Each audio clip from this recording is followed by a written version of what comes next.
Nico is the first one in the house, bro. You're on it today.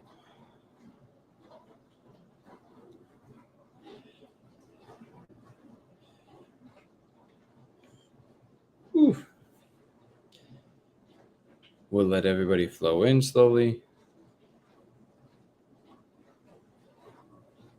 D199. Ebony, how are you? Good to see you. No worries, brother. Thank you for always being a part of this. I'm doing good, Greg. Oh, Greg. How you doing, brother? Awesome. Yeah. Yeah, tomorrow we're going to be in a different... I think we're going to a hotel tomorrow. Yeah. Worms for president. What's up, Patrick from Sweden? Good to have you. Slowly while the room is filling in. Tomorrow, there's a good chance I'll do another live for members. I'll announce it a little before, because we're moving around because of the fires and all the craziness. It's kind of hard to plan the time. Every time I think I can put the thing a few days in advance, something happens, and if not something in my private life, then a natural disaster.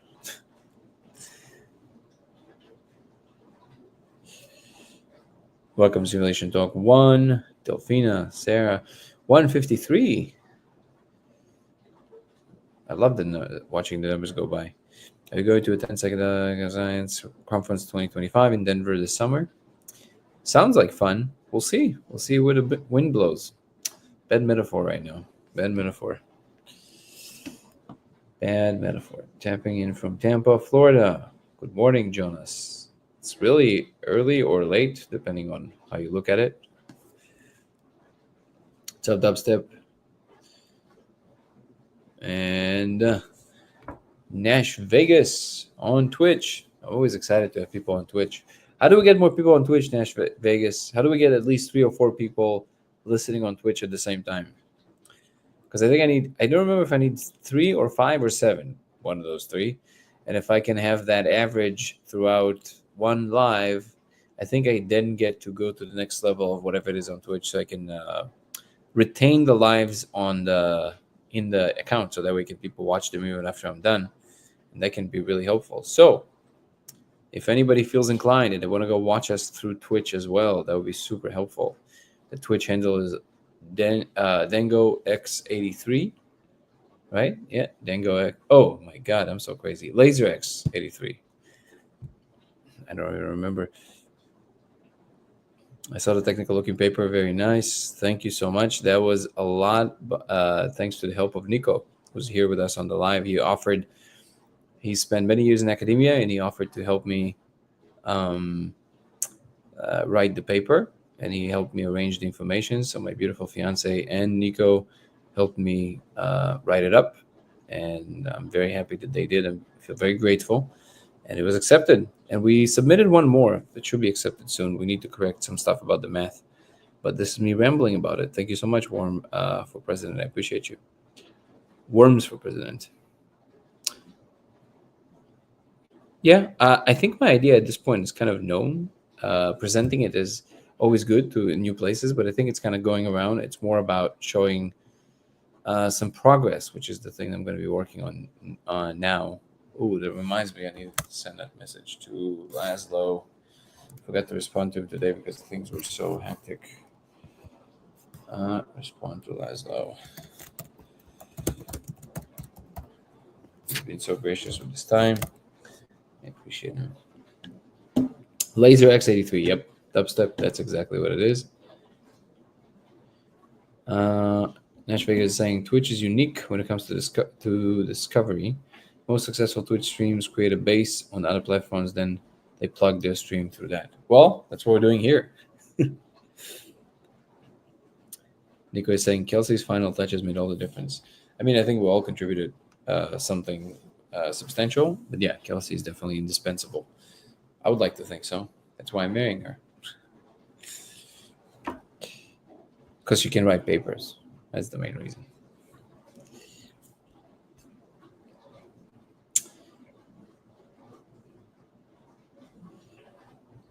There you go. Then go live. Send me. Dubstep. That's awesome. Thank you. Yeah, I never thought about that. We should definitely get try and get that going. I just need to do it once, one time where I can stream for more than. Again, I don't remember what the number is. I wish I would. 3 or 5 or 7. Let's aim for 7. See if we can make that happen on average throughout the stream, and then I can basically retain the lives there, which definitely would help because it would allow people to see it even after. I submitted a magnet paper too, but yeah, we had some mistakes with the math with the Zeeman effect. So Melvin said he's gonna work on that. He's gonna help us correct the mistakes, which is very beautiful of him, and then we'll be able to publish it. Am I close to the fires? No, we had to evacuate. We evacuated 2 days ago. Yeah, 2 days ago. We were very close to the fires. Yeah, the smoke, the air basically where we live is the worst. It's at 355 right now. It's the worst air in the entire area. It's kind of crazy. The entire other side of our street basically burned down. What's up, Punkish? Demonation, how are you? Thank you so much for joining on Twitch. Oh my god, here we go. We have some action on Twitch. I don't know why I didn't think of that before. Ask and you shall receive. Thank you guys. I appreciate it. All right. Welcome to Simulation Talk 153. Good to have everybody. Big time wisdom. Okay, to all the newcomers, this channel mostly revolves around the simulation hypothesis. My name is Danny, and I'm claiming to have found proof that we live in simulation. And really, this channel has evolved to something quite interesting. We meet here almost every single day to discuss both my discovery, but also science in general, religion, spirituality, philosophy, God, how all of these things connect, and really anything that comes to mind that is interesting to us. Thank you so much, Worms, for president. How are you, the Naira fam? Good to have you. Always let me know if you want to come on and chat. That was really fun yesterday. Appreciate you. So just let me know. I don't want to pull anybody who doesn't want to be pulled, but you let me know if you want to be pulled, and I'll definitely pull you up to chat. Good to have you, brother. Also, what is your name, if you want to share? Would love to call you by your name.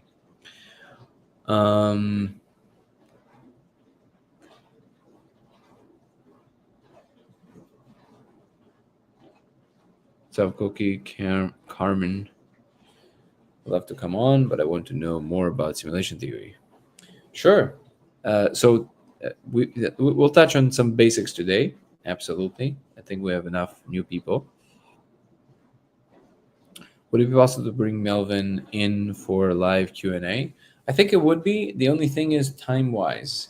It will never be able to be in this time because Melvin is in England, and it either needs to be much earlier, so like morning time, LA, so let's say 10 a.m. LA, or it would need to be at like 2 a.m. for me, which I'm not willing to do. There's enough going on in my life, so it would have to be like morning time. So we can maybe set it up in advance, and I can advertise that, and then if enough people, I'm sure that a lot of people would love that. So my name is Adam, and I will email you eventually. And just chat here. Oh, absolutely, pleasure meeting you, Adam. And also the Naira fam. What is your name, brother? If you want to say it, you don't have to say it. What you talking about? It's morning in the UK now. Oh, right. You guys are 9 hours ahead, so maybe it can work. I just know that it's really busy during the day. I don't know why I thought it would be. Okay, so I'm wrong. It can definitely be in these hours if Melvin is willing to talk in these hours. So if it's not too early for him. KLGD is saying, I'd like to hear more about the space and it being harder to connect to and why this may be. Okay, another subject. We'll touch on that as well. How are you? What you talking about? I'm stoked for the documentary. Me too.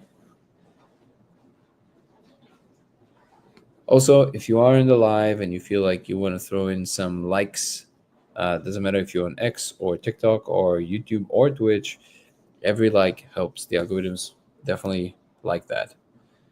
The algorithms like likes. So appreciate you guys. Okay. think we don't have that many people today on TikTok. Well, maybe we'll wait to see if there's more people come in, and then I'll do more explanations, so I don't have to do it more than one time. But you would love to come on? Call you Brian? Sure, you got it, Brian. Is that like a pseudo name? Okay, we'll call you Brian.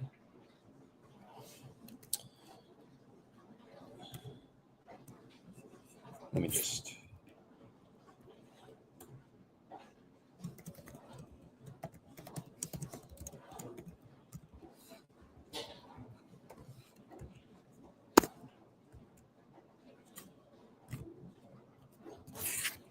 There we go. We have a little bit more people coming on slowly on TikTok as well.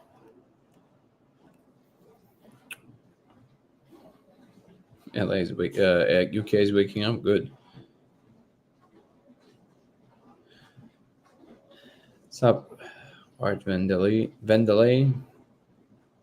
TikTok might be leaving the US on the 19th, so you might want to start aggressively plugging other platforms. I think the funny thing is that it kind of happened automatically. Um, TikTok kind of started going weird because, mm, I mean, the my score there as alive was going up um, all the time, and I was coming up every day and everything. I think we were like C2 or something. And then I couldn't show up for like maybe 4 days in a row just because there was a lot of work. And then it dropped to like D3, and then it never recovered. It just now it's like barely hanging at D1. And again, it's not like these scores matter to me, but they do influence how many viewers TikTok is notifying when you're live. So weirdly enough, TikTok kind of did it automatically, which it kind of got us stuck into these very low numbers. We were already hovering between 100 and 200 people alive on average, and now it's like between 18 and 60. So it is what it is, man. But it's okay. We already have I think the most robust following is at this point on YouTube anyway.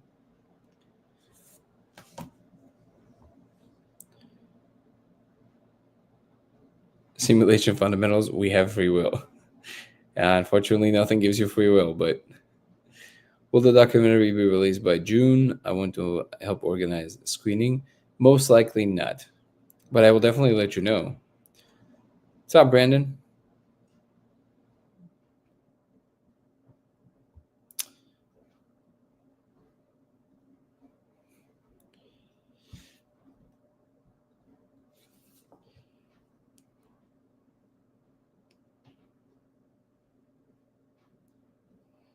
Guys, he wants the thumbs up in the video, not a hearts in the chat. Yeah, I think both work, but yeah, a like for the video definitely helps quite a bit. You're right. Okay, okay.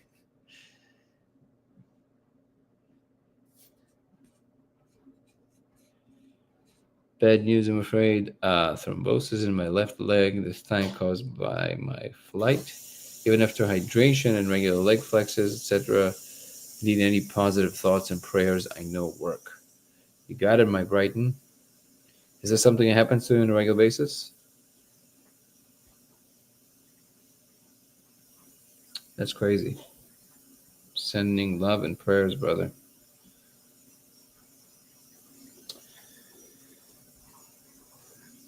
Hey, Jasmine, Tom Campbell. Yeah, Tom Campbell's. I sent my work to Tom Campbell's team, so he knows about it. Tom Campbell was an astrophysicist? I didn't know he was an astrophysicist. I knew he was a scientist. Was Tom Campbell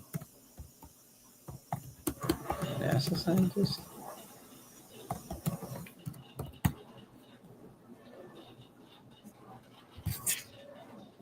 Oh, he was. I didn't know that. Cool. Learn something every day. I just knew he was a physicist. Crystal, good to see you. My throat is still shut from the smoke.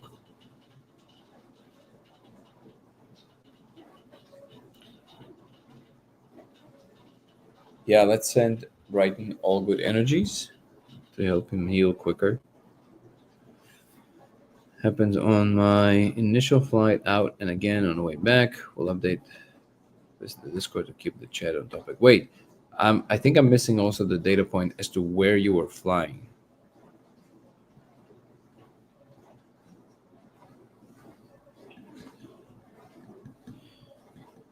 Everybody's saying if I disappear briefly, it's due to a PC freezing up. I think it's time to trade in for an upgrade soon.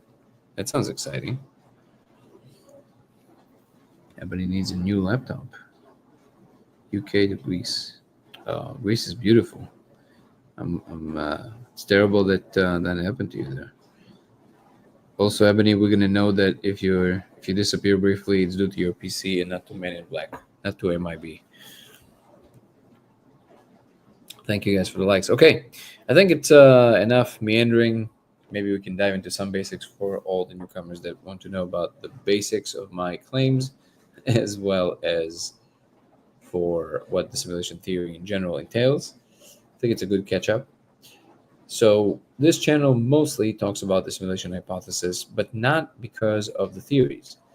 It is mostly because I am claiming that I found actual proof that we live in a simulation.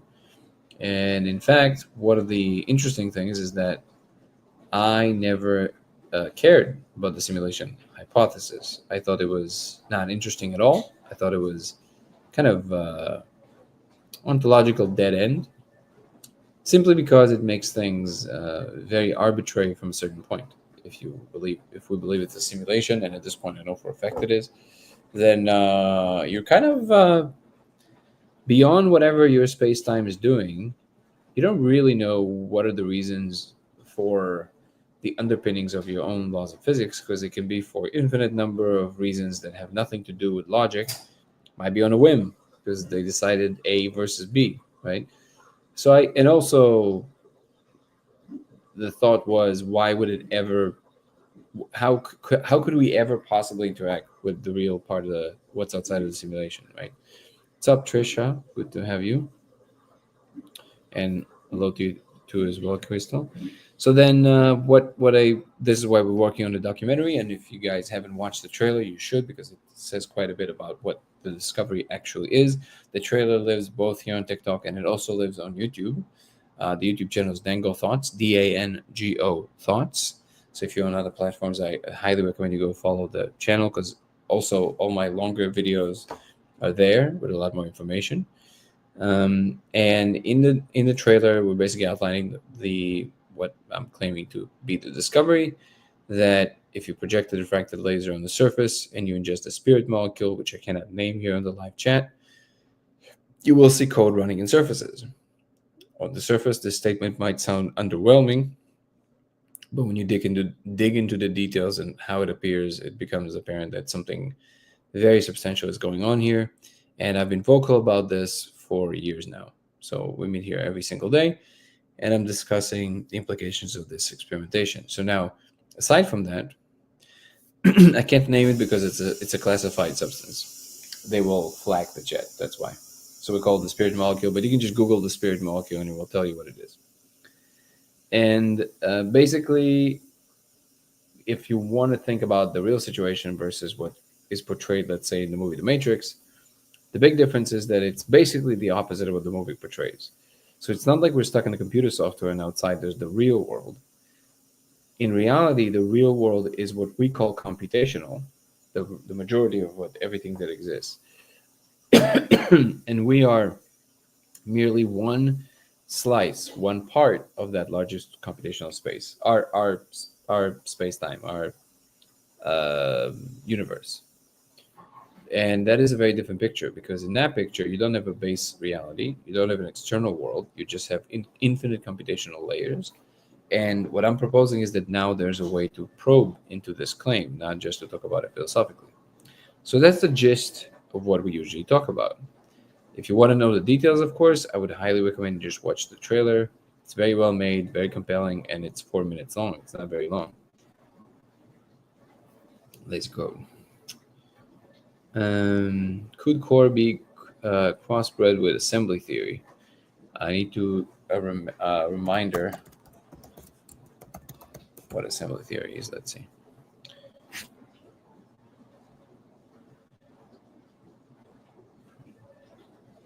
I mean, oh, okay. Yeah, so I never understood what is the.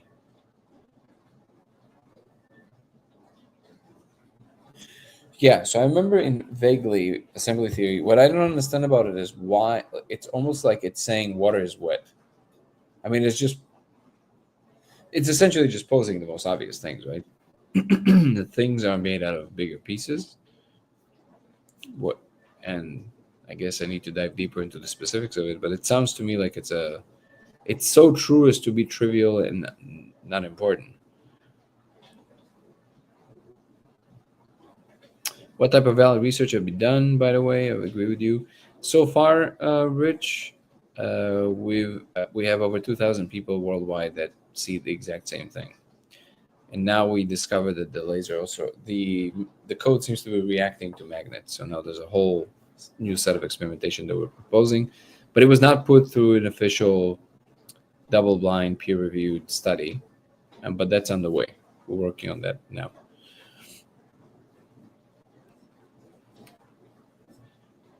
Dubstep Kid from Twitch is saying it might just be my end or Twitch, but Twitch is super laggy. I don't think it's your end because your YouTube is fine.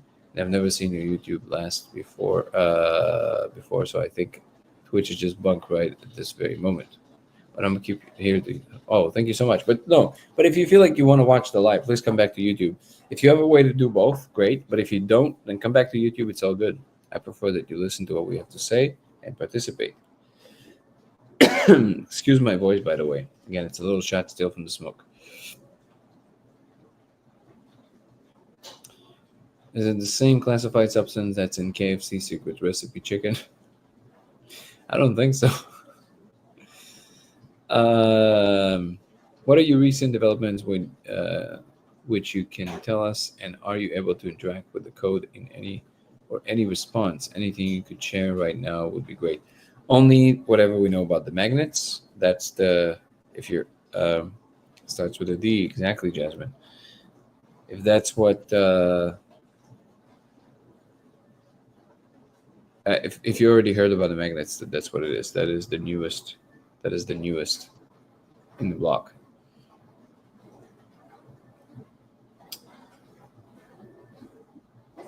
Why give as two from all us day night lady man lady God not God, it's not evolution, it's God.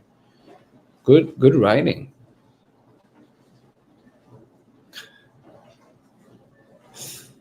um Magnetism is what holds atoms together. No, that would be the strong force, or more accurately the interaction between the strong force and the weak force. That's the interesting part about magnetism, that it operates on a different scale.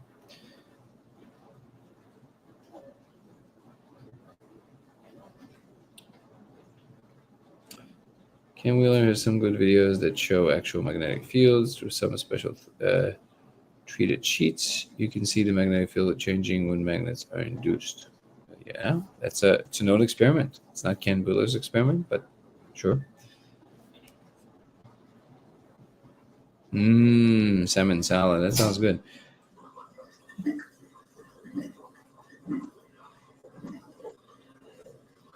You believe you are seeing historical code or code that is being written in real time? Being written in real time. I think it's unfolding into a space that it itself cannot predict. It's the electromagnetic force that keeps atoms together with each other. That's true, but also the one that prevents them from touching each other. So it kind of does both. You mean the electric force? So the interaction between the negative charge of electrons, the electromagnetic force is actually what prevents things from truly touching, which is what prevents things from going to one another. But really, it's the whole thing. It's not one. It's the full system. Daniel, how are you?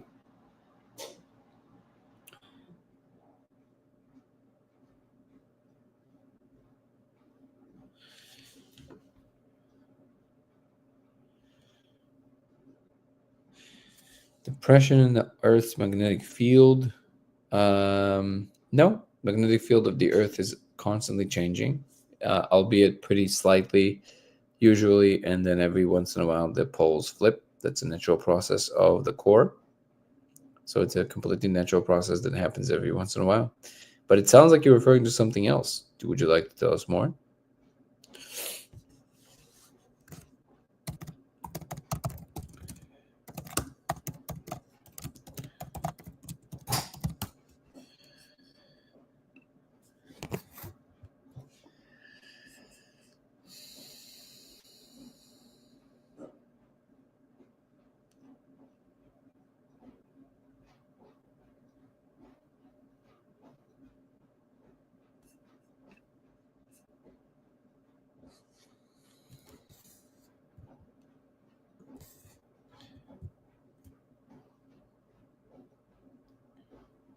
Okay, yeah. So it's basically one phenomena within the flux of the Earth's magnetic field.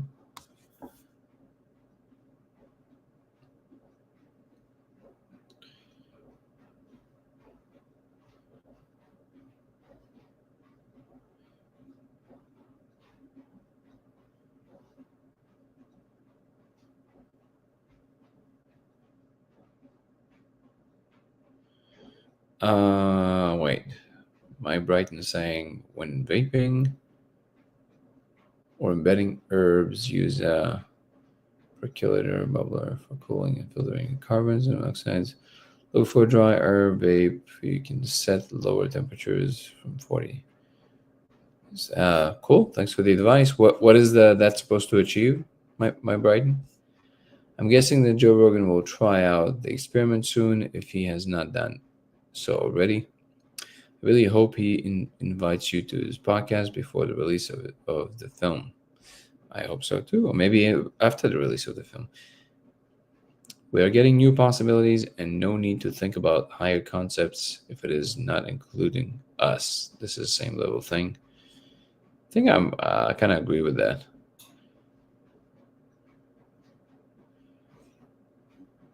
Ebony is saying, and knowing Joe's past experience with the molecule, I'm sure he's curious about the experiment. I would agree with that. So if magnets affect the code, it means that the code might have something to do with electrons. Not necessarily. They can mean a lot of things. Interesting. How about trying with heat and vibrate the electrons? I think first what we want to make sure that it's not just the magnets influencing the light, which makes the code appear like it's being um, scrambled.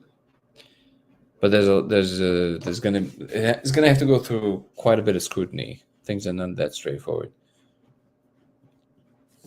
Flux capacitor, we definitely need a flux capacitor. I agree with that.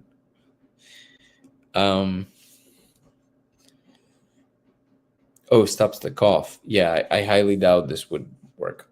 This cough is from inhaling a lot of smoke. Very miraculous. So there's a lot of particulates that are of a different kind.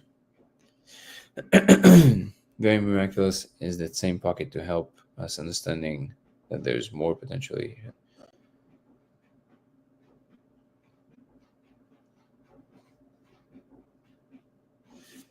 Cool. Well, I haven't been smoking the molecule in a while. That's definitely not why this is happening.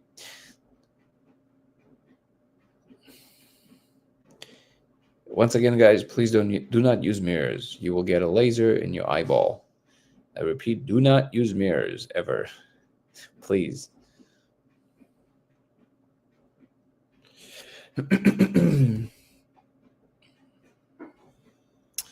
If I ingested the molecule, would I see things as you have? If you do it with the laser and you go to codeofreality.com, codeofreality.com, you will see, you should be able to see what I'm talking about. Place it right here.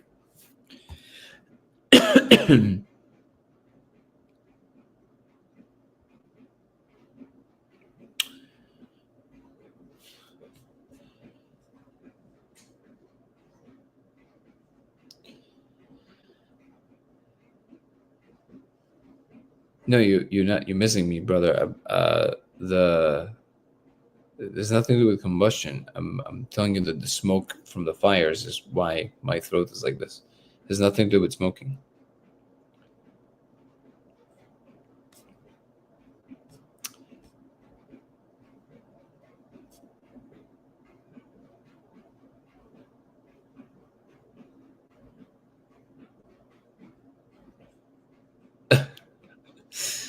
Um, if I ingested a small, oh, we read that. Lindsay, the next Zoom call should be on the 18th. I will send an invite probably tomorrow, but it's probably going to be on the 17th this time, just because the 18th is a Saturday, and I don't want to do it on a Saturday.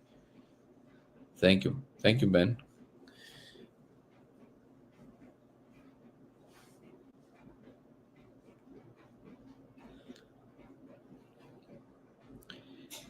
Yeah, I'm excited about it. I really enjoy our meetings.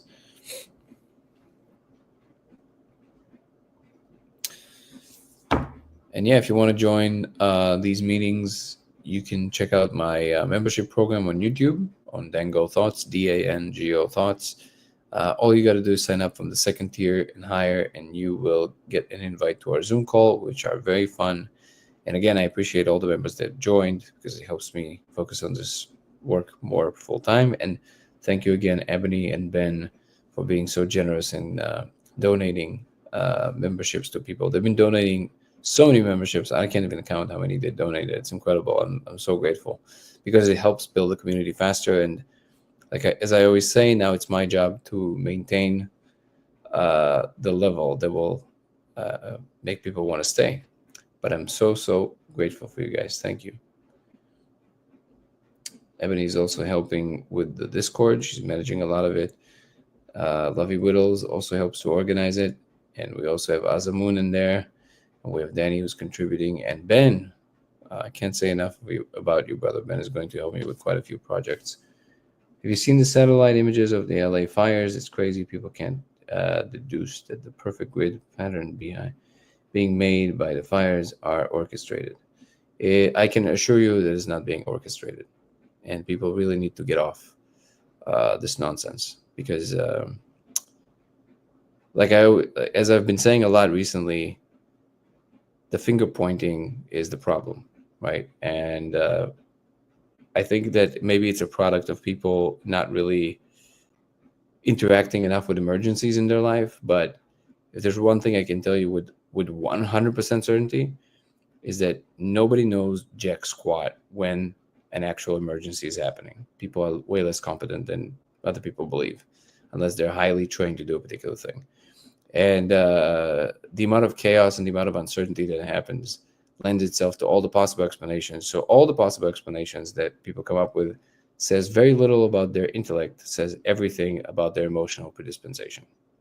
And you can take that to the bank.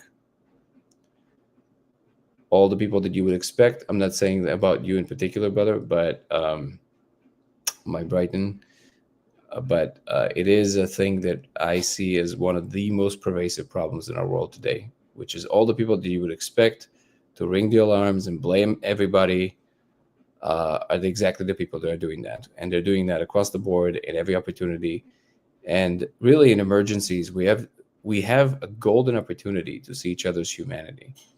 And it is very unfortunate when people choose to do the opposite of that. Everybody are humans and everybody are trying to do their best. And pointing fingers is never helping anybody. And I assure you that this is a completely natural thing that happens every few years. How are you, Lovey Whittles? I've lived in LA for a long time.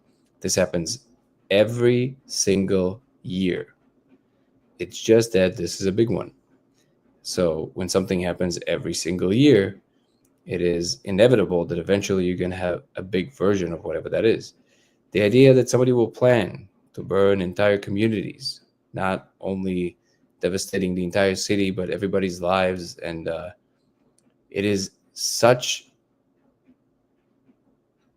a low vibrational belief about humanity that it makes me sad that people go to that first before realizing that actually this is a golden opportunity for us to be here for one another. So let's stop the nonsense.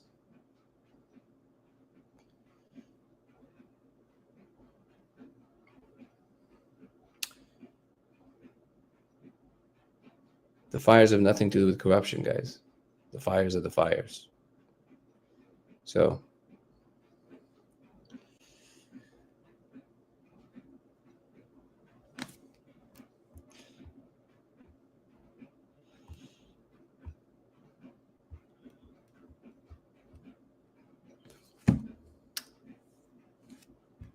It's I think this really kind of like when I'm watching the lies, right?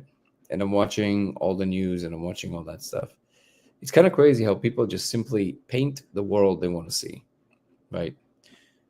And the people that I know that are huge in conspiracy theories, that's their opportunity to throw all the possible conspiracy theories they can on it. The people that care about animals are the ones that are posting about animal shelters and how they can help. The people that care about people, they're showing up and trying to figure out how they can help. That's a very different kind of attitude. Um, Again, like I've been saying in the live for the last couple of months, I've been saying this a lot. The finger pointing really is the main problem, not just in this case, but in all the cases, making zero difference. To say everything's wrong, something needs to change. Well, guess what? You did nothing to help. Nothing. Just wasting energy and spreading negativity. So unless anybody is willing to put their energy and help figure out what needs to be done about whatever problems they believe that exist, um, and this is a general statement for the world. My advice is keep it to yourself. How about that?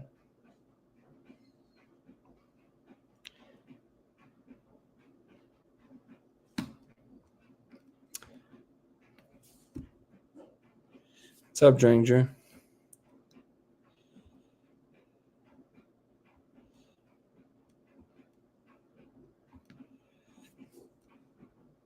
What's up, Artica?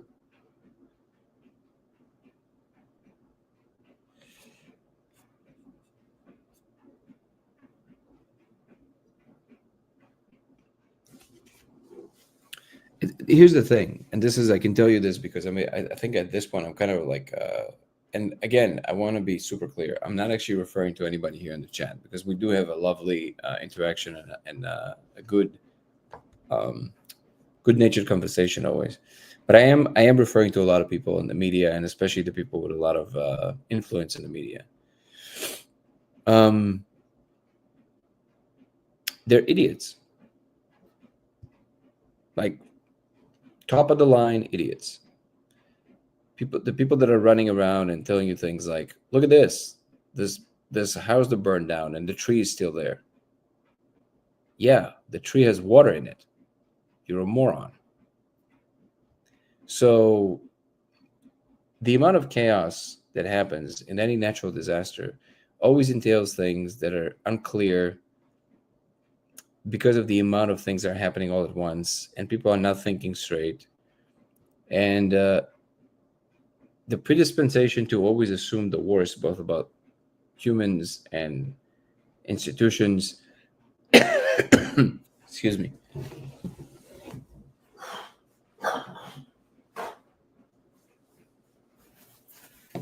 Wow, that smoke was crazy. And about what's possible. It's just truly, I'm just. It's like sad to watch, right? Today I saw a story. Some lady was like, a bunch of police was, a bunch of forces were like on the 10 going in somewhere. There was like a bunch of, you know, authority, police, or whatever it was. And her immediate thing was like, look at that. They're going away from the fires, away from the action. Where are they going? So think about how stupid that is, right? First of all, how do you know where the actual emergency is right now? It's everywhere. It's in all the directions. This immediate tendency to kind of throw it in the direction of like, no, I'm just asking questions, but like, where are they going? It's like, yeah, you don't know. You have no idea what's going on. They activated the National Guard. There's a lot of different reasons that this can be happening, right? But it gets it's getting so old, and it's like that is the main problem in how people operate in general. They don't trust anything. They don't trust other people. They don't trust authorities, and we need to. There's no other way. You can say, look, there's corruptions here and there, and you got to remedy it, but there's no way around that. You're relying on institutions to do basically everything on the scale that we used to operate in and live in.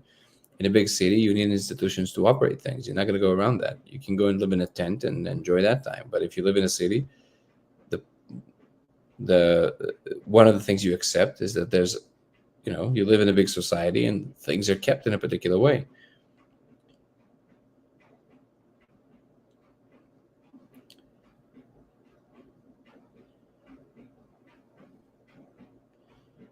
Thank you so much, brother. I appreciate you. Talking to you, my Brighton. All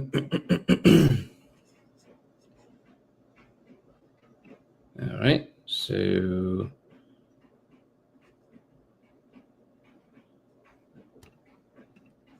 we're gonna. There we go.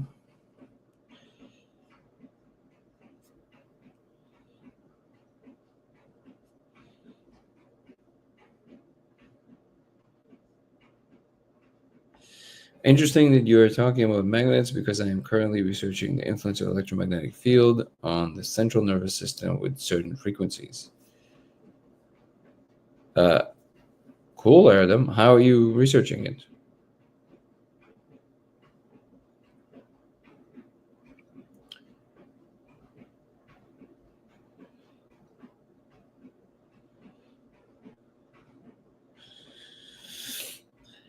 Yeah, right now it seems to be pretty clear, um, even where we are in Santa Ana. But in general, yeah, San Diego I think is fine. Don, how are you? What's up, Brad Pitt? How is the air?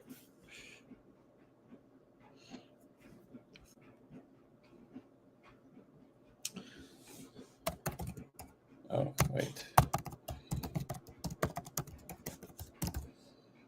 I have to put more of that.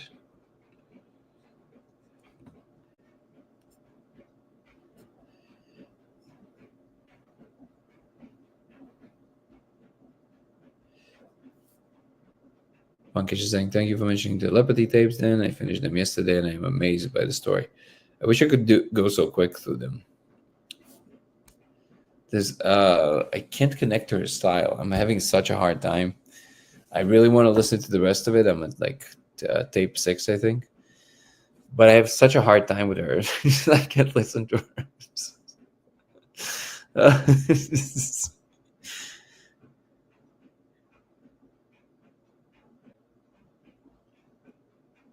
You got it. Where in LA are you, Brad Pitt?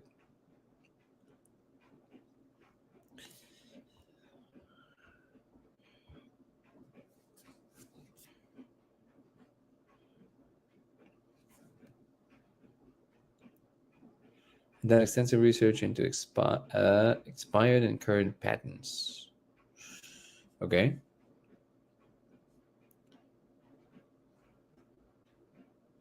There are frequencies that simulate a certain responses in humans, like relaxation and aggravation. Sure, but frequencies induced by what? Frequencies in what? In what medium?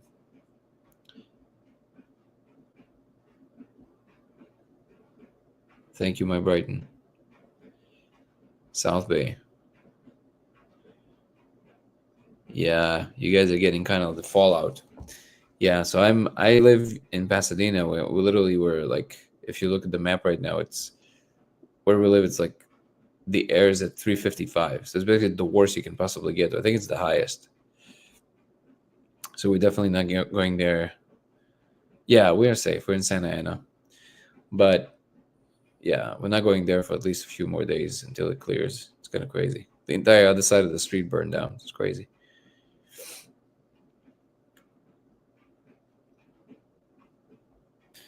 If the code changes after magnetism and metal surface, it may link to electron configuration. Similarly, excited electron to new energy levels might alter the code. Yeah, yeah, that's part of our experiment. The Zeeman effect is actually part of our new experiment. So good catch.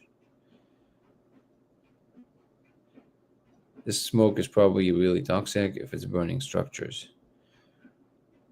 What I mean, I mean, yeah.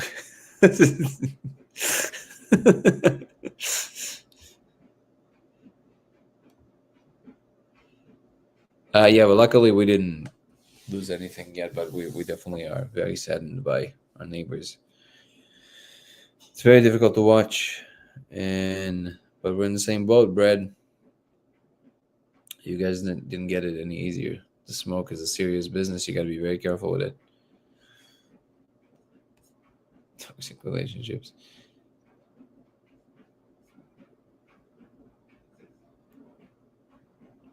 I am definitely planning to continue to be safe.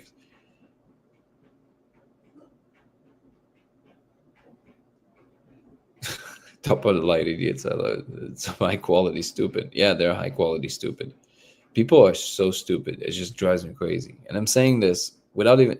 I'm not. I don't even mean it as an insult. I mean all these like influencers who tell you like they speak with so much confidence about the thing they don't know the first thing about. If that's not a definition of an idiot, I don't know what is. It's like Jesus Christ, you're so stupid. It's like it hurts.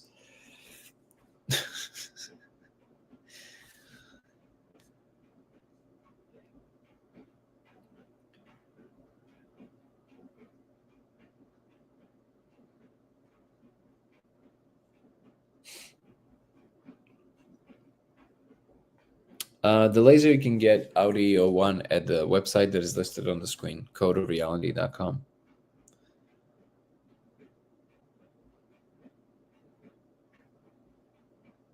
So Lovely Whittle is saying, I mean, it is a valid point that there are actually large groups of people, including leaders, that certainly do want to watch the world burn. I just disagree with you. I don't think that's true at all. I think that most people are just people like you and I, and they're trying their best to do whatever it is that they're doing. What you're describing is complete psychopaths, and I don't think that the majority of people are like that at all. I think that's a meme that needs to go because that is the thing that separates people in the end. And the fact that we in society view a lot of the leaders this way is actually creates more of the fraction, and we are squarely responsible for that. So if we can do anything from our end is to lower the volume on these kind of ideas because well they're just not true. And I think it maybe has something to do with lack of it might have something to do with lack of interaction with people of that kind because most people don't really meet people high in power or don't know them personally, so it's very easy to point to this mysterious thing that you don't know. And I know it's hard to see it that way, but that is also xenophobia at work. That is what xenophobia is. It is the hatred or the caricature of the other as bad or evil, so there needs to be no sympathy towards them. And that's a very intoxicating emotion, and we're all guilty of it. And it's very easy to do towards people in power because we feel like, well, they have all the power. No, they're people like you and I. And I think it maybe is require maybe it requires to maybe meet a few of them to understand that actually most of these people are just lovely people.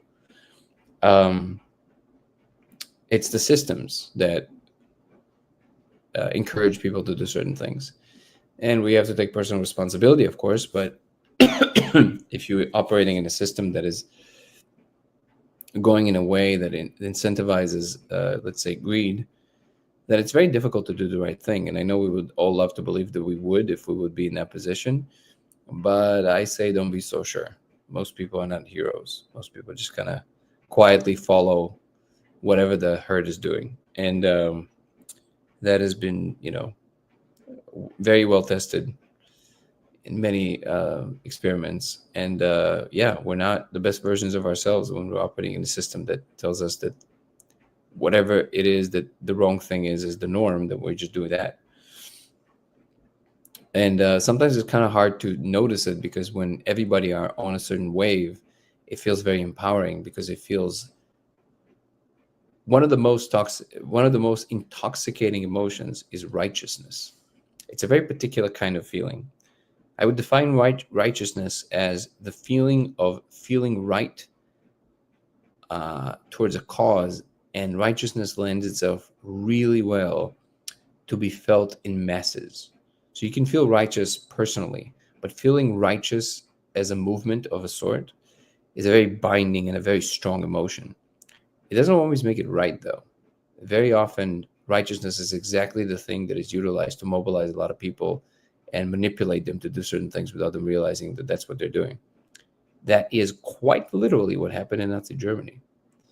And it is quite literally what happened in a lot of the recent movements, including BLM, including a lot of the movements that were trying to burn something down, destroy something. They're against something. It's very easy to miss this fact, but it is a fact. And until we recognize that we have a responsibility to hold a certain ethical line ourselves and not just run with the masses, we will never solve the problem.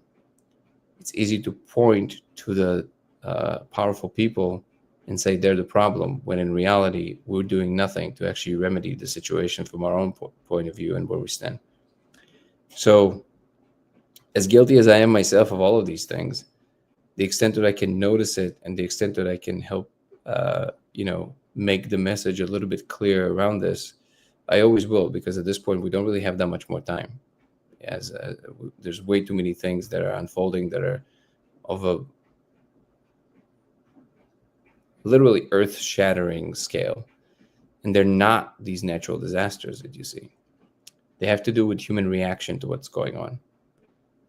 If we would be the kind of society that when something like this, like happening in LA now, happens, we're the ones that the majority of us just stands up and all go in and all help and all pull each other from the fire and all volunteer, and none of us yelling wolf in the direction that we feel that it's comfortable for us, we would see a very different kind of humanity if we could be these people.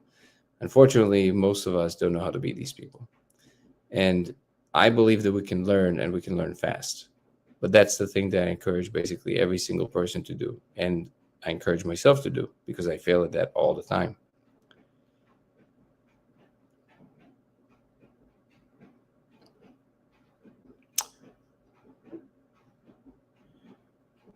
That's what can be the issue if you have power and don't do anything to truly help humanity. Well, I would amend that, because you're proving my point. You always have power. You're just not utilizing it because you don't know how. But I would submit to you that that's the case for powerful people as well. The fact that they found themselves in a position where they influence more things with their decisions doesn't necessarily mean that they're automatically some kind of a genius who just knows the right answer. It's that their mistakes are more visible because they're in a position of power. Most of us, if the amount of attention that was on powerful people was on us, we would look like the biggest a-holes in the world, because all of us mess up all the time. Just nobody notices, nobody's paying attention. So it's very easy to forget that we're basically all the same, almost all of us. The people that, like Lovey Whittles pointed out, that wanted to see the world burn exist, but they don't exist in the numbers that people believe, and they definitely don't exist in the circles of power automatically because of they're in the circles of power. This kind of evil cabal idea of like eyes wide shut kind of story. It's a it's an interesting concept, but I would submit that the belief in that is much more corrosive than the possibility of it actually being a thing.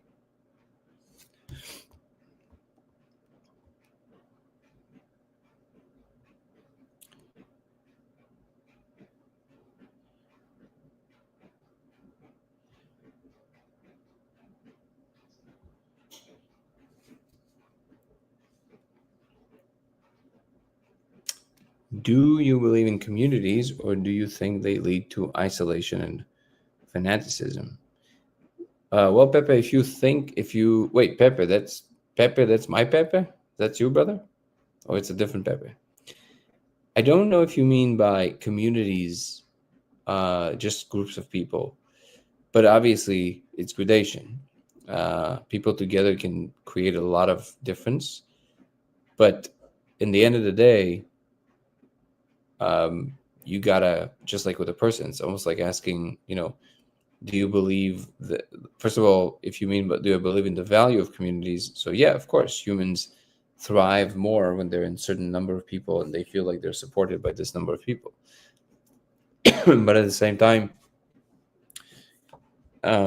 masses can also be manipulated to do certain things, and that can be bad. So there's no one solution to all of this.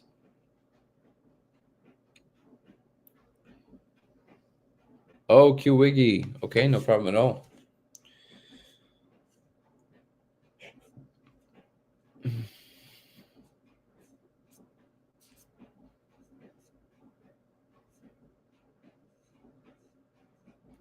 What's up, Ben Dweller? Good to see you.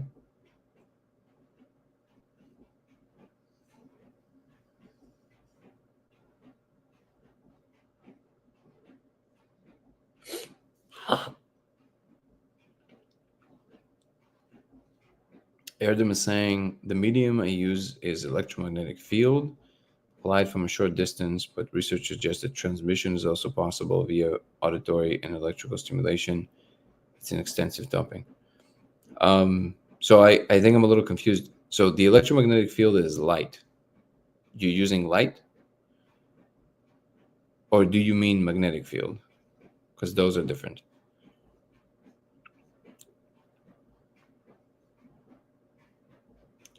What's up, Glory God?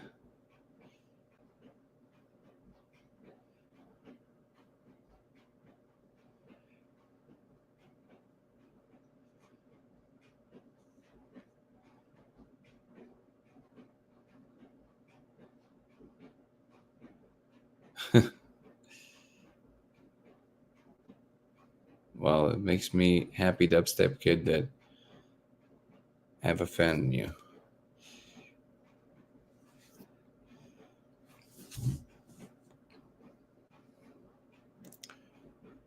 Artica is saying I miss Georgia. You know that in Tbilisi, when I was a baby, I lived in Tbilisi for like a year because I was born in Moscow, and then I lived there because my mom worked there.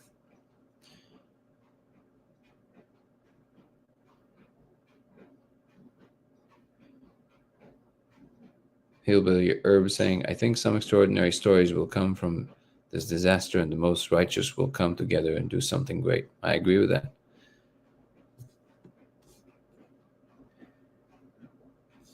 Have we seen the Zeitgeist documentaries? I think a long time ago.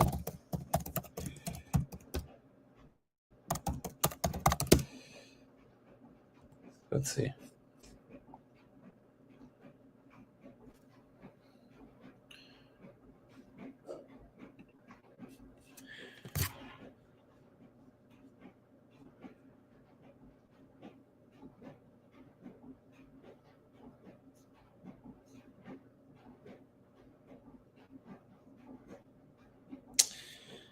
Uh,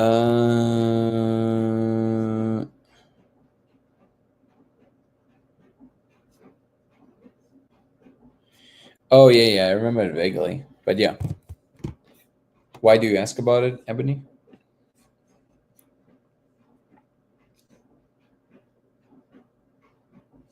Yeah, Pepe, my brother. You make me happy, man.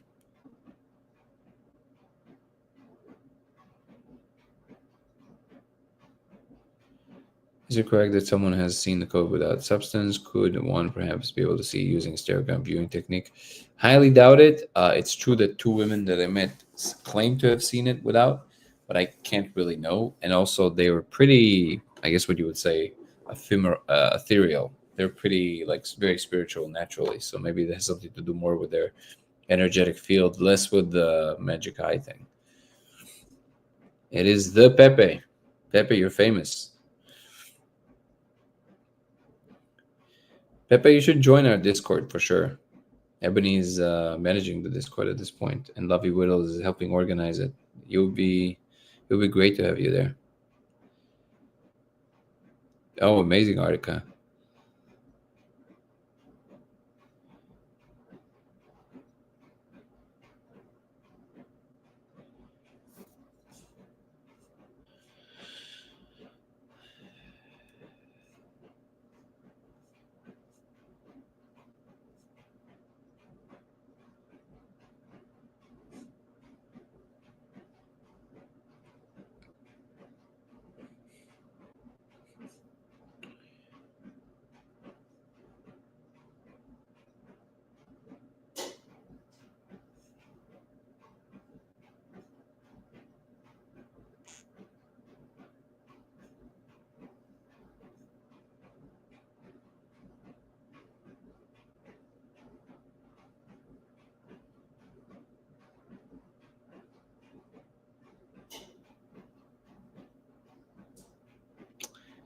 What aspect of the Zeeman effect are you looking for as an effect on the laser beam? I believe that if we produce the Zeeman effect on the at a certain distance from the diode, we'll see it jump to a next stable state of the code. That's the hypothesis.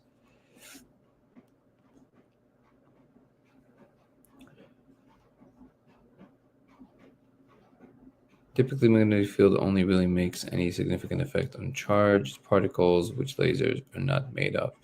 Now, you can definitely influence the material of the laser. You just need a very powerful magnetic field. You need about 3.3 Teslas for a red laser. I forget the name of the element that is used in these, but I mean, Discord doesn't have a time zone, Pepe. We're just kind of there.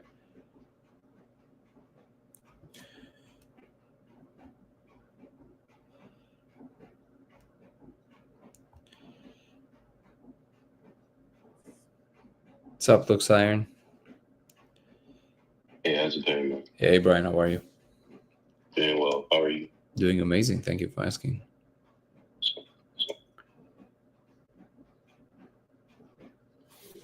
I'm curious about the code. Okay.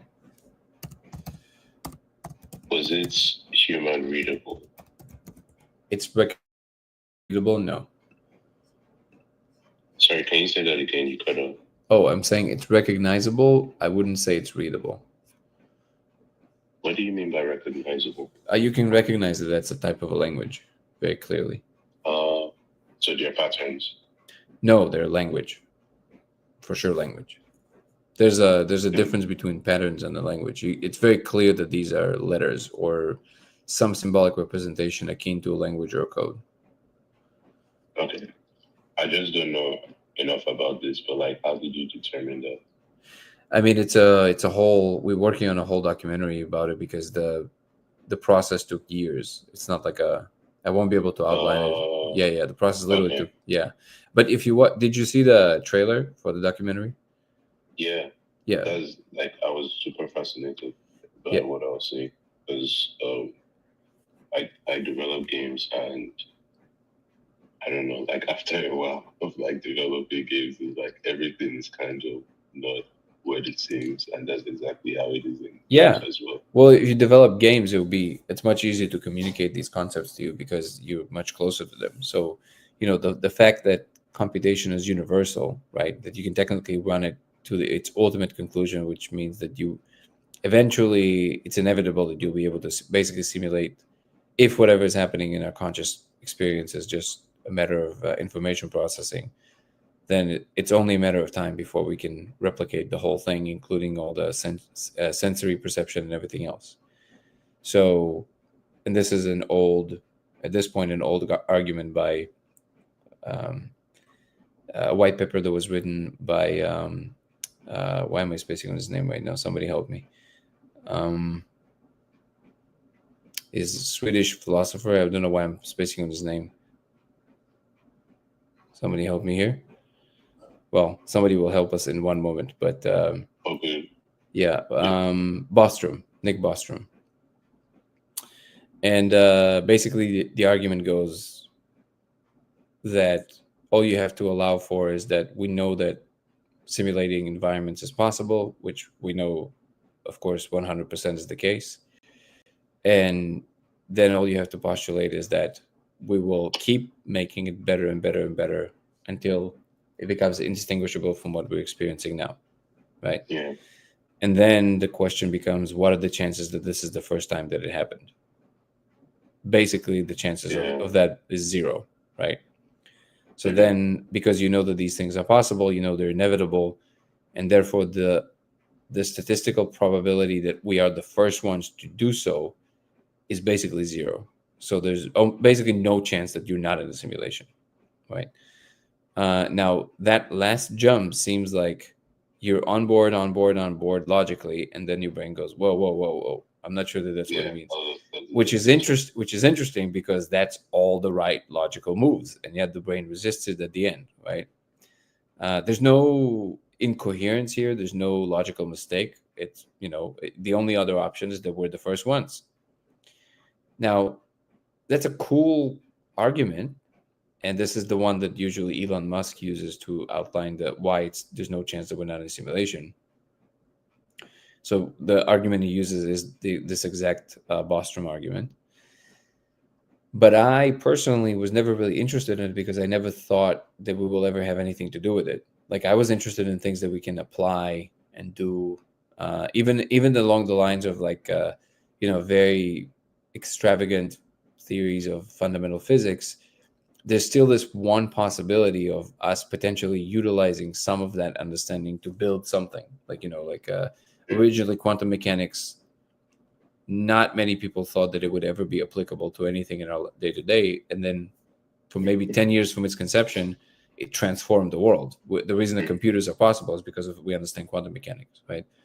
And so with everything that has to do with physics, no matter how wild the proposition is, string theory, Big Bang, things that are very big and far away from us, they always still this glimmer of potential that we all kind of understand that is there, that somebody somewhere will discover a way to make it relevant to what we're doing, maybe space travel, maybe something. But the simulation hypothesis is so out there in terms of what maybe is possible that I think that at least my brain, and I'm pretty sure for a lot of people's brains, it seemed to have been falling into this other category of like, we'll never know. Like, if the simulator is simulated, and also like the first intuition that I think most of us, if not all of us, have is that if the simulators would simulate the space, they would never want us to know. So they would make sure that it's hidden pretty well, right? So then, because of all of these reasons, I was like, who cares? Like, truly, who cares? Like, it's a cool idea, but who cares? Like, you will never interact with it, right? And then I encountered what I encountered. So the story of how it came to be is very long, so I'm not going to be able to recapitulate all of it now. But the general gist of it is that I was playing with psychedelics, and one day I've started having sets of experiences that were so real that I was just like, no, that cannot be in my imagination. There just cannot be. And then I started asking myself the question actively, okay, what can I do to potentially establish that? If it is in fact real, what can we do to establish that? And I have some understanding of physics, so I started thinking of it from first principles. And I knew that light had to be involved in some form because I could see it with my eyes. I knew that the space, I didn't know about the laser or the code about any of that. And then I knew that the space had to have some kind of a geometry and a topology that is measurable. If it's real, again, if it's real, it has to have some coherence, right? And that means it has some geometry and topology, and that means it would have an entry point. And then I thought, okay, well, if it has an entry point, my intuition told me that there has to be an entry point that is the same for everybody. And that was the leading thought that I utilized for a few years. And I was kind of thinking about it from multiple perspectives, and then wild things started happening to me, and I started recording them. And then that's what the documentary is mostly going to be about, which is like these exact details of what actually happened. And eventually it led me to this conclusion that if you project a 650 nanometers diffracted laser on the surface, you will see code. Well, I didn't know what's supposed to happen. I knew that something is supposed to happen. And then I projected it, I smoked, and I saw the code. And then everybody started saying the same thing, seeing the same thing. And that part was wild because nobody has ever heard of anything like this before, where even, in the psychedelic space, there can be a lot of similarities, but not like we go reliably into the same place and I can show you the same thing. Like that never happened before. So then that was the thing that kind of opened the door to this kind of conversation that we're having now. And at this point, there's, it spilled out into the viral world, and now the algorithms got it. So it's like, more and more people talking about it. There's some scientists that got involved. Actually, some people in the government got involved. And at this point, it's kind of like the snowball is already of a certain size at this point. So I'm usually showing up here almost every single day, and we kind of discuss about, as you heard yesterday and today, just all kinds of things, just to keep it interesting. But there's a lot of this as well, which is like kind of discussing the details of what it is, and I'm answering some questions. And yeah, that's the gist of the story. And to your question as to how I recognized it to be that, well, what I realized when I saw it is that you don't need to do any work to know that. You just know it, just like you know that you're conscious right now. I realized that the way that we know things actually has nothing to do with reasoning. And that's something that I think escapes most of us because we are convinced in the Western modern world that we know things by assessing them logically. And that's simply not the case. We know things because we exposed to them long enough and we get comfortable enough with certain regularities that occur often enough for us to accept that they're there. Like that's why when when you smoke some green, I can't say the names of these substances on TikTok because they're gonna ban us, so it's weird. But you know what I mean, right? If you smoke some green, sometimes you have this funny thought where all of a sudden the words that you use every day, you go, huh, that's a funny word. What a funny word, right? Why do we say that? And really what's happening is that the machinery of long-term exposure that leads to conviction of something being there and you're just accepting it, that machinery loosens up. So then it's almost like you're looking at whatever it is anew. That's why everything is so novel. Like everything is like, oh my God, it's so interesting. Yeah, because it's like the machinery that told you, yeah, you know what it is, that one kind of goes away. So then you like words and concepts and walls and tastes and everything is novel and interesting and new, right? That's the experience. And it's because that thing that we call, reality, loses this element of, oh, I know what it is, because you see it all the time. Oh, I know what it is. And you can achieve similar things if you do meditation for a long time. You get a similar experience without the without the all the pyrotechnics and colors. So you can like, it's true that when you meditate long enough in one day, let's say, in a retreat or something, you step outside and you look at the tree and you really see something deeper. You can't really explain it, but you really see something deeper. You go, oh, so you see it like more what it is versus just the word tree. Like, and I don't mean like you analyze it more. You perceive more of what it really is, right? I think I get what you're saying. Yeah, and that these moments are, we think of them as just a mental perturbation. We think of it as just, oh, something happened to the brain, and now it's processing information differently, which is true.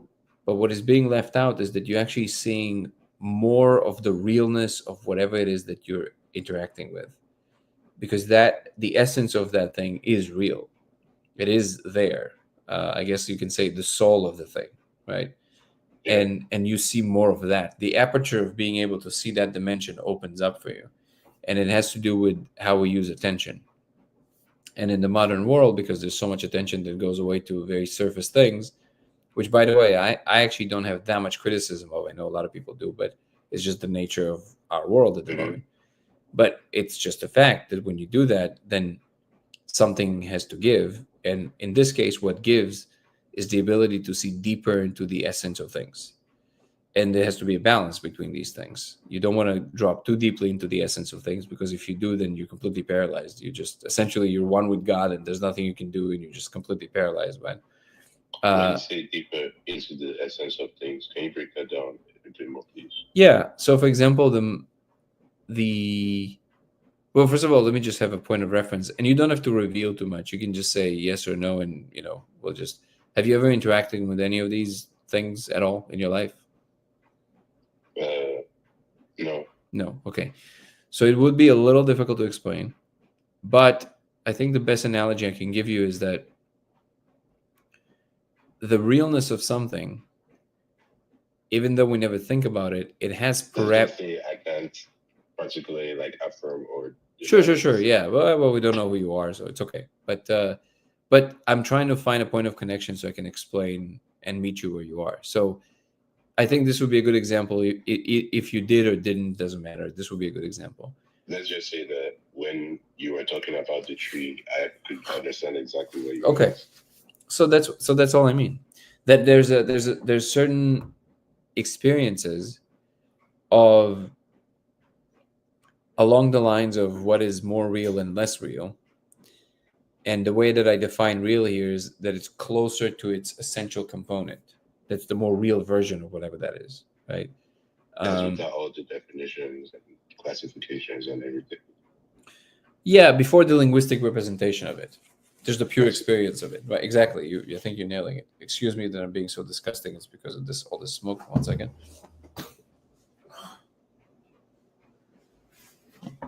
Um, so the same thing that happens when you wake up from a dream, right? And then you let's say it was a very realistic dream, but then you wake up and you go, oh right, I have this life, and you're like, right, that was a dream. So then it takes you maybe, yeah, I know, Ebony, I know, I'll get water.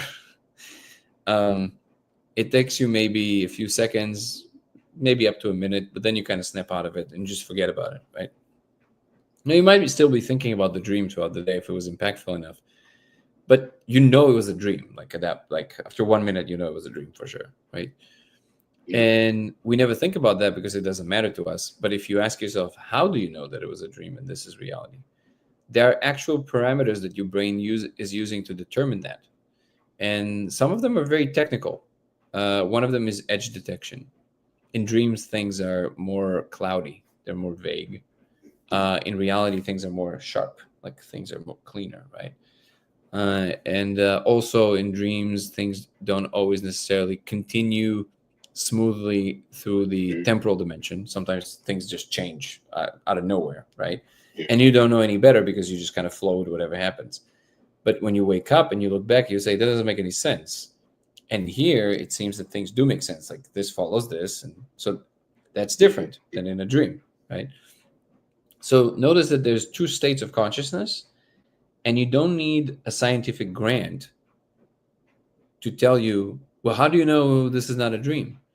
So that I just that know. being in a dream is a state of consciousness. It's a type of qualia that is different than waking life. I think it's safe to say, right? No, Okay. yeah, Yeah. and so when we're talking about the spirit molecule, and again, I cannot really name it, but either you know what it is or you can just Google it and it will tell you what it is. With the spirit molecule, there's this unique experience, and this is even without anything that I'm saying. It has nothing to do with my discovery right now. It just in general, if you smoke it, it's not equivalent to anything else um, that we ever do in to have fun with these things, Yeah. because it doesn't feel like you're high. It feels the opposite of that. It's like you become less high. It's almost like there's more, there's real. more. Yeah, there's more visual acuity. There's more edge detection. So for all intents and purposes, it all of a sudden feels like this was the dream. So you go up to some kind of a level and you go, whoa. And you have the same kind of thing where you kind of remember. You go, oh, right, I remember. And then you look back and you, what? That's crazy. Like that. So imagine having this experience where you realize that your whole life was like a kind of like a dream, right? Mm. And it's what do you remember that you were there like before. being like that you were here before, actually? Yeah, that you were there before. Yeah, before this. And then that sounds a little esoteric, but I mean it very straightforwardly. Like that's literally what it feels like. Just kind of like Neo waking up in the Matrix, and you go, "Whoa!" Like, okay. It's energy, right? At the end of the day. No, it feels very like I understand what you're saying, but no, it doesn't feel even spiritual. It just feels very technical. It's like, I don't mean that in a spiritual sense. oh, so what do you mean by energy?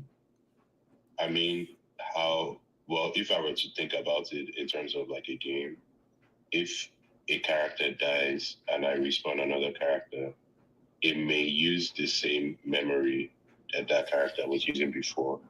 It got like garbaged and then refreshed. I see. So you're talking about the element of the soul, basically, what it would be in the simulation.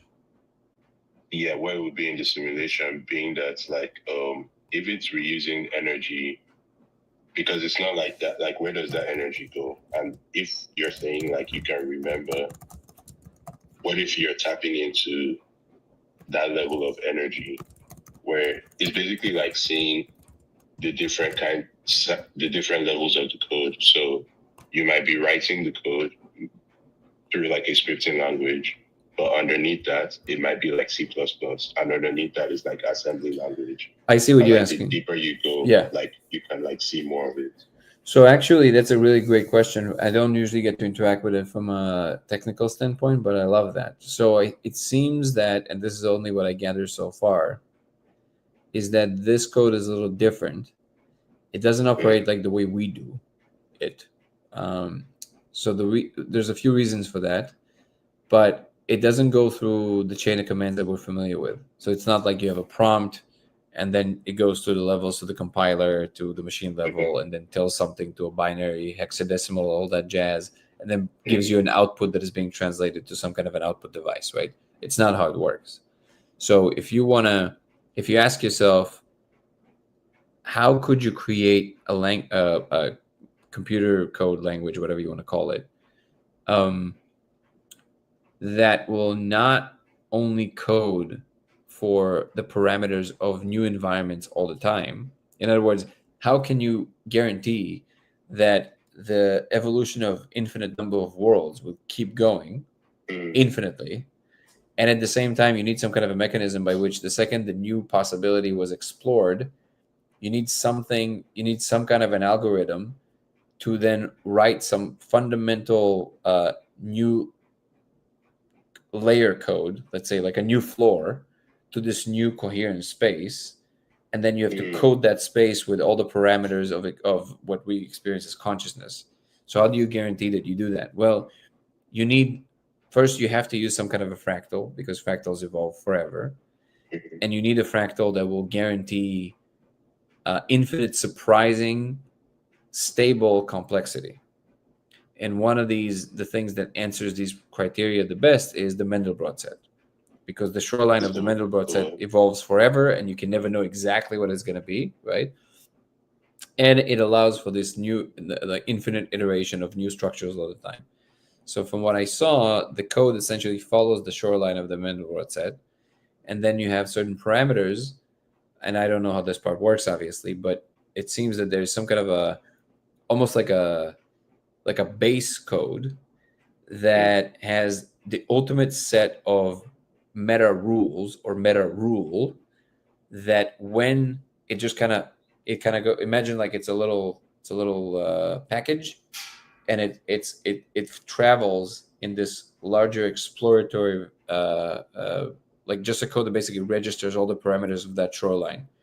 And when it goes to a level where it's like, oh, that's interesting, that's a stable island of some kind of a structure, it goes activate, and then it opens this metacode. This metacode now writes the software that will engulf this entire space with what we call consciousness. It will now unfold, like, so it literally writes itself and explores new environment all the time. So you essentially automate new world creation all the time. And I know that they did something like that with I always mess up the name of this game. Is it No Man's Sky? No Man's Sky, right? Where it has like infinite world. Yeah, they did that with No Man's Sky. Right, but if I'm not mistaken, with No Man's Sky, they use polygons, right? That's the most basic things that they use to, and then they basically have a shuffler of a semi-random engine that it gives it some kind of a random shuffle of how these things will be arranged. Yeah. Right. Okay. Yeah. So then in this case, imagine that even the shapes that you've been given originally are not even given. So that code is doing is waiting for a completely novel structure that nobody in existence has ever seen before, and it can still rearrange this new environment, learn and rearrange this new environment into something that actually looks like something, and it will allow it to keep unfolding. And there's a few reasons as to why they're doing it. One of them is essentially the ultimate science project. They're trying to, and the simulators, they're essentially trying to figure out how everything came from nothing. Apparently, even they don't know. And that's one of the reasons that all these simulations exist. And for all intents and purposes, I believe, I don't know for sure, but my strong intuition is that what we're seeing in the laser is what Stephen Wolfram is referring to as the Ruliad. It's the space of all rules. So what you're seeing is literally the execution of the code that codes for all the possible rules on this layer. Yeah. when you were breaking it down, it seemed like this thing called the Game of Life, but like in 3D. Mm-hmm. Are you familiar with the Game of Life? Conway's Game of Life, right? Yes. So the cellular automata is basically a lower dimensional version of what we are. Mm-hmm. Yeah, that's exactly what it felt like when you were saying it. Mm-hmm. Wow. Yep. It's crazy. It's like this is going on. Giving it to AI to just create. Well, yeah, but here's the thing. This is where it gets actually. This was the easy stuff. Now it's the complicated things. The complicated stuff is okay. What is consciousness? First of all, because it seems that it's somehow fundamental. It's some kind of a substrate, and we're made out of it.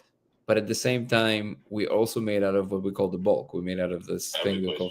Yeah, go ahead. What this is, because this has popped in my head quite a few times, Sure. literally because of game development, is what if consciousness is light? It is. You nailed it on the head right now. Yeah, it is. Yeah, you just nailed it on the head. Crazy. Do you know how a hologram works? No.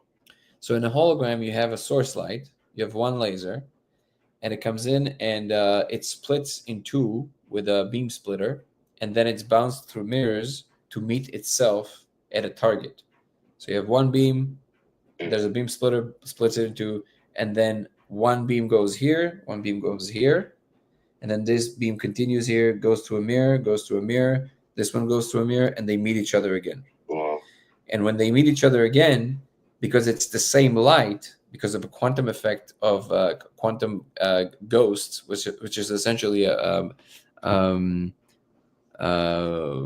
why am I spacing on so many terms today? Oh my god.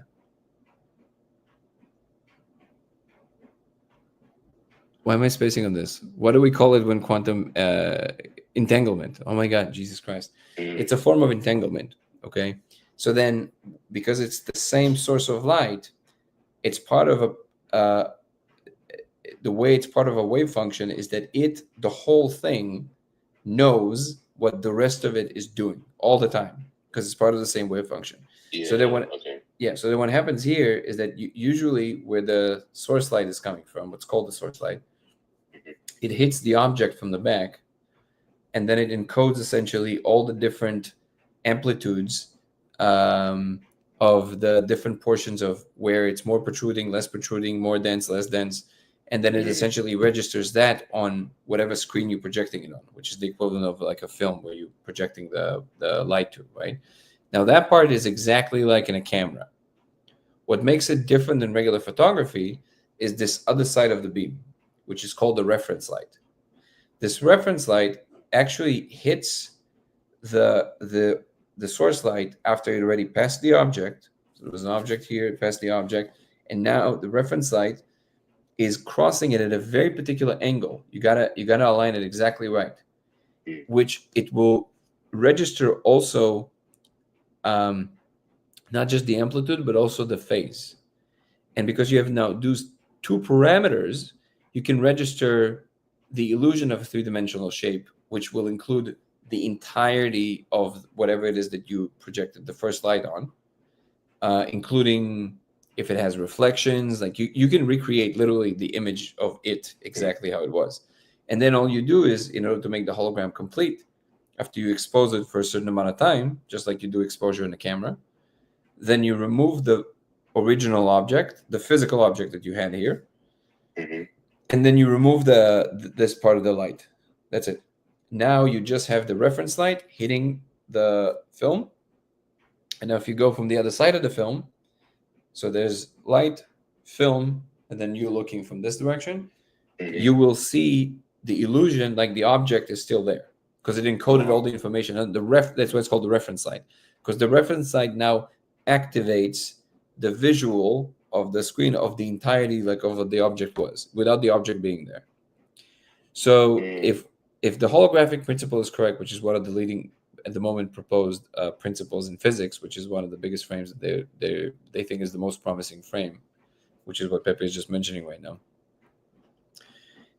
If you try and map this whole picture on what we are this reference light.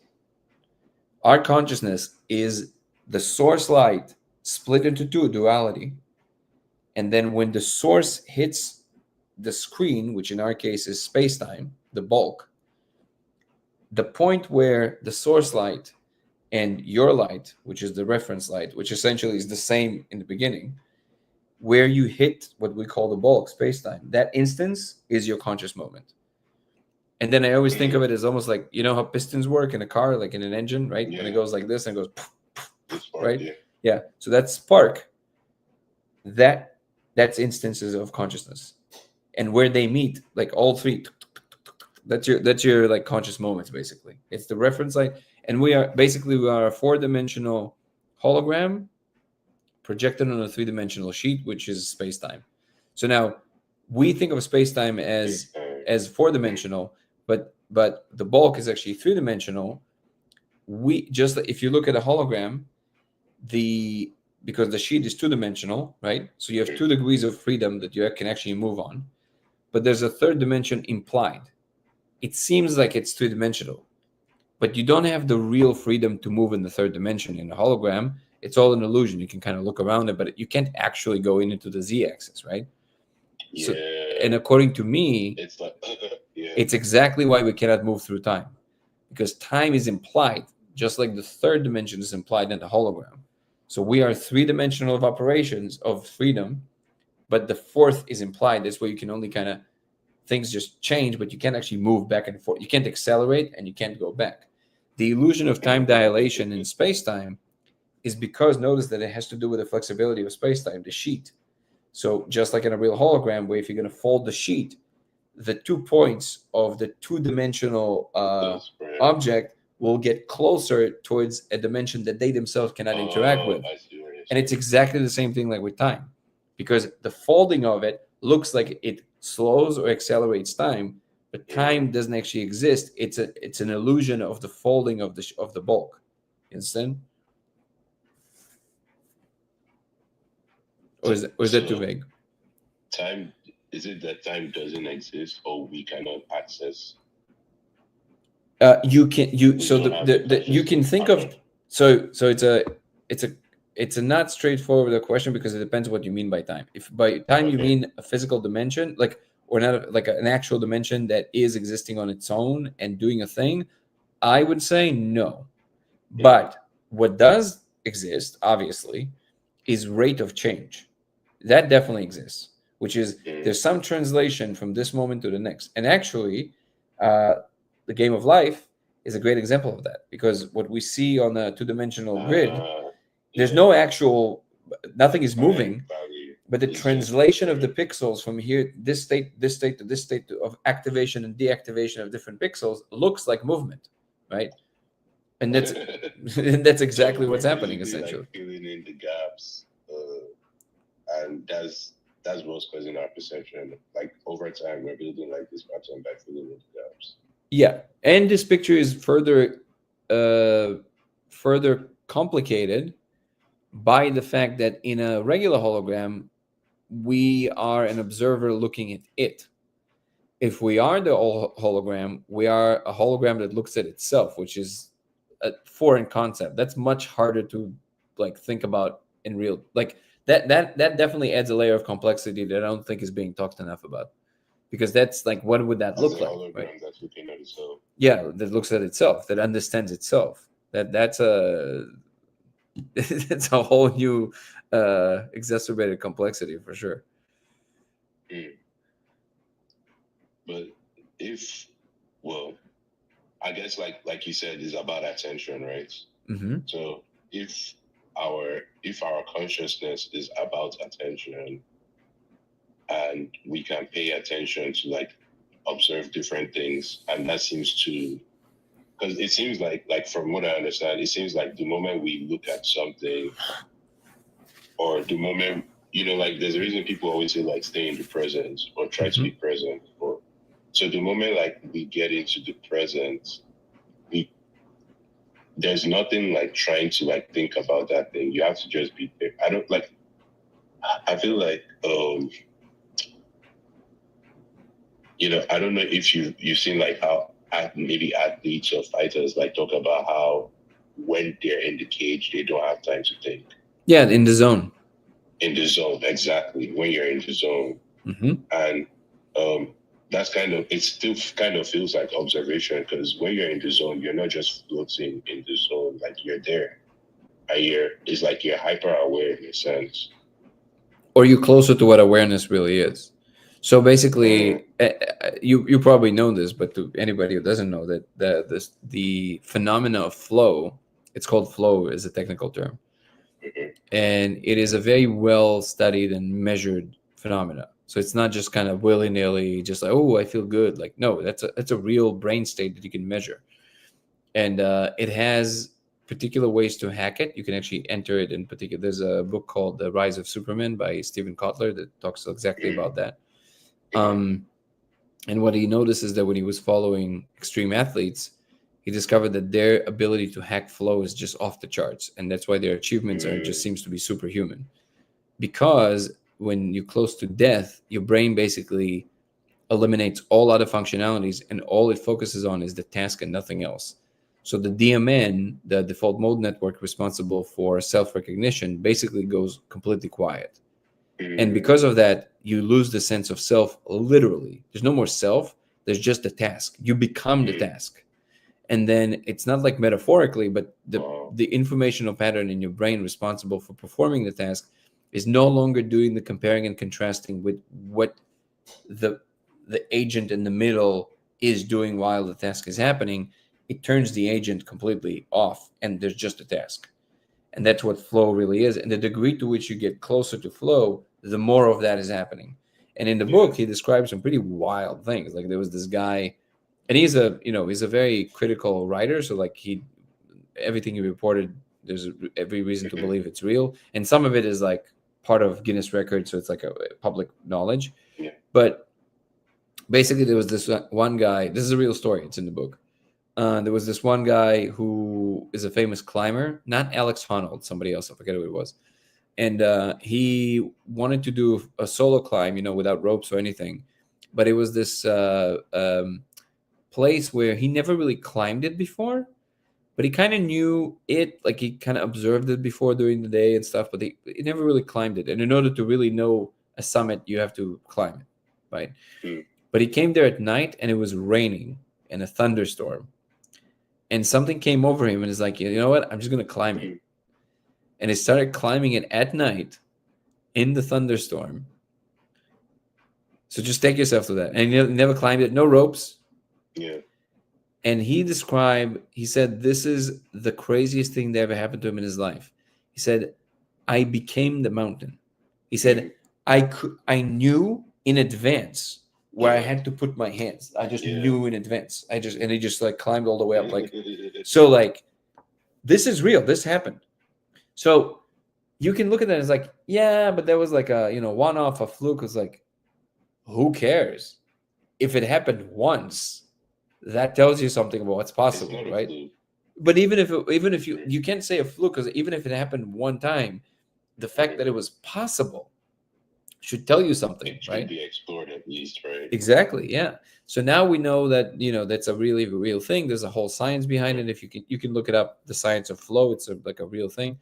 And and then so you ask yourself in the context of that, does the simulation and the holographic principle make sense? Yes, it makes perfect sense, because you become more of what the software is coding for in terms of functionality and iterative steps, that actually the feeling of agency gets in the way with of usually, because it has to yeah. do another loop of like checking in with whatever it is that you feel yourself to be, and all these complications arise from it, right? We know that most psychological problems arise from too much of this activity of the self, of like, oh, but what does it mean about me? What is it, like all this, the Mm, ego, right? That's the mhm, essentially the DMN. But when and that meditation essentially leads to a very similar effect, which is it reduces the activity in the DMN, the default mode network. And this is heavily studied by Richie Davidson over 40 years with like over 500 publications. I mean, this is as solid science as you're mm, going to get. And what's interesting is that they discovered also that mushrooms of the magic kind do the same thing. They mm, actually reduce the DMN. So the agency goes away, and then you just now, given they also do a lot of other things, but That's one of their main functions, which Is is that temporarily or over time permanent? temporarily, but enough in such a way that when you do something to your psychology in that time, it sticks. So basically, Mm, because you can kind of reprogram yourself. This is why they think that they're so effective with heavy addictions, because people with heavy addictions, what happens is that they have a pattern that is just stuck. So you can think of it a little bit almost like blowing glass. You heat yeah, up your psychology enough, just like you heat up glass, enough for it to become malleable, and then you can kind of reshape it quickly, and then it will yeah. solidify again to this new shape. And that's how you remove a lot Mm. of the addictions and things like this. Um, and yeah, How do so you know what to shape it to?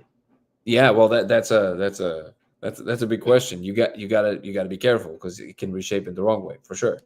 Yeah, But this is why when it's coupled with therapy and people who know what they're doing and in the right environment, yeah, all of that stuff. But no, I mean, I don't know if you know this, but the literature on this is clear. This is not anecdotal. This is now we have decades of research of this at this point, and this is published papers and they're peer reviewed, and like they're very like it's not a one or two paper at this point. There's just infinite number of papers that are written on the subject, and specifically with mushrooms. If you have this level of experience, you have to have that level of experience, otherwise it's not going to work. But they have 80%, up to 80% success rate, full cessation of heavy addictions, including heroin and alcohol and tobacco.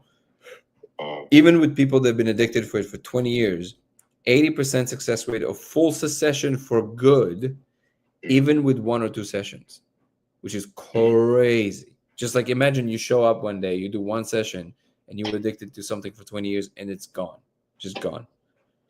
That, uh, yeah, yeah. So these things are like very, and I mean, at this point, this is not really big news. I mean, at this point, the government starts recognizing these things. That's why a lot of these things becoming legalized. So the claim that I'm making is these substances are just one form or a very reliable way to open these gates of higher mm, perception to the higher realm of computational space. And what I've discovered is essentially the first actual proof that you can even look at a layer of it and can see there's like an actual code happening there. So now my goal is to see if we can create some perturbations in the code in such a way that we can truly study it. And some of it is by influencing it with powerful magnets, some of it by influencing with particular materials like bismuth that Pepe just mentioned here. So yeah, it's gonna be a fun year. mm. That sounds awesome, man. Yeah, Wow, that's really cool. thanks, man. Yeah, You sound very and you cool. know what's so crazy is I'm never on TikTok, and your live is the first live I've ever joined. So Well, you landed it's on a really good one, cool. bro. Some of them are just people that acting out. Actually, I think it's most of them just people acting out whatever gift they're getting. So if they give you a balloon, they like that's this is a very different kind of life on TikTok. Wow, yeah, Um, all right. By the way, why North Carolina? Just because of work? and family. Oh, and family. Cool. Okay, Yeah. amazing. Yeah, I really like I told you yesterday. I visited there not long ago, and I've never been there before. I know a lot of people talk about Mm. it, but I've never been there before. What a beautiful place! Yeah, it Yeah. is. It really feels like one of these last safe havens. Another one that I really like is. Have you ever been to Franklin, Tennessee? No, I've never been to Tennessee. Unbelievable, truly Wow. unbelievable. I was blown away. You said Specifically, Franklin? specifically Franklin, Tennessee. Okay. If you ever have the chance, I highly recommend. It's unbelievable. Mm. Yeah. Yeah. All right. I think we have to wake up pretty early tomorrow, so I think I'm gonna jump off for tonight. Yeah. Brian, you're a treat, man. Please come by as much as you Man, can. It would be great to have chats with you. thank you so much. Yeah, and I'm looking forward to the documentary. Yeah, I love watching stuff like you this. should watch the first video I ever put out. At this point, it's almost like a relic of the past because I released it like 3 years ago, and it's kind of funny to watch it at this point because obviously my ideation around these ideas evolved, and also my communicational skills evolved. So Hmm. it's obviously a little clunkier than the way that I speak now, but it's a Yeah. fun one to see. So if you go to my YouTube channel, the Dango Thoughts YouTube channel, and Yeah. actually the link in my link tree here on TikTok, you should find the link for the first video I ever released on the subject. It's the thumbnail is an AI generated image of a guy with VR glasses, kind of looking like this, and it says "I prevail." So you should watch that video because it's kind of funny that I released it like 3 years ago now, and it's just to watch the evolution is kind of hilarious. I'll watch it. It's interesting you said VR, but yeah, I'll watch it. You got it, brother. All right, amazing. So we'll talk Yeah. more. Have a good night. Have a good night, my man. All right, guys. So I'll be jumping off. Thank you so much for joining. Just a quick reminder: if you want to follow me across platforms and you're not familiar with me, it will be Danny Goller on TikTok and on Instagram. It will be Goller Danny on X. It'll be Laser X83 on Twitch, Laser X83, and it will be Dango Thoughts on YouTube, DANGO Thoughts. Thank you so much, everybody, for joining. We are moving in this moment at almost 1 million kilometers, considering the speed of galaxy from fixed point in the universe. So also, if you feel stuck, we are always moving forward. Bro, I love you. Pepe, you truly are one of my favorite people. If you guys don't know, Pepe was the person who reached out to me a few years ago and he wanted to help me build this thing. And a lot of the stuff that you guys see, the website, the organization, the original organization for all the stuff that we were doing, and even the original lasers that we kind of started shipping people, that was all Pepe. Without him, a lot of this would not be happening. I'm forever grateful to you, man. And he's one of the most incredible, positive humans you will ever meet, with a heart of gold. And I love you dearly, brother. And I can't wait to see you again. And we're always moving forward. Now, Pepe is very busy with a full-time job that I know he's very busy with, but whenever he has the time, he always helps me out with whatever I need. And now Irv kind of doing a lot of the stuff that Pepe was doing, and he also took it already to another level. And you guys should be expecting quite incredible things this year, thanks to Irv, and originally thanks to Pepe. I would not be with this project where it is today without all the people that are volunteering their time this way. And this now includes people like Ebony and Azamun and Lavi Whittles and Ben, or Devin, that's his real name, and other people that are constantly joining in. Laszlo was helping me with the console video and also with some software development. There's so many people that I need to mention, and I can't wait for this thing to become something that can actually also sustain a lot of us and also contribute to humanity on a larger and larger scale. This is something I'm very passionate about, and the fact that all these incredible minds and hearts come out and just help out, and the fact that all of you showing up here either every day or every few days and making this community what it is, I don't mean it lightly. I mean, I'm deeply, deeply grateful and moved by that. And the people that are spending their hard-won money to join my membership program on YouTube, I mean, I'm even more in gratitude to you, because it allows me to actually focus on this more and more full time. And again, the fact that people like Ebony and like Ben are also donating to memberships to people. I mean, again, this is not a given. This is incredible. They did it multiple times. I mean, I'm just again, I'm so grateful and blown away that the goodness of humanity, when we actually want to come around something that we believe in, is unbelievable. Which is also why I'm so passionate about trying to reduce the volume on these attitudes that we all are guilty of, including myself, very, very often till this day. I do this all the time. Don't think for a second that I'm preaching as if I'm clean of that stuff. I do it all the time, and I have to catch myself and correct myself.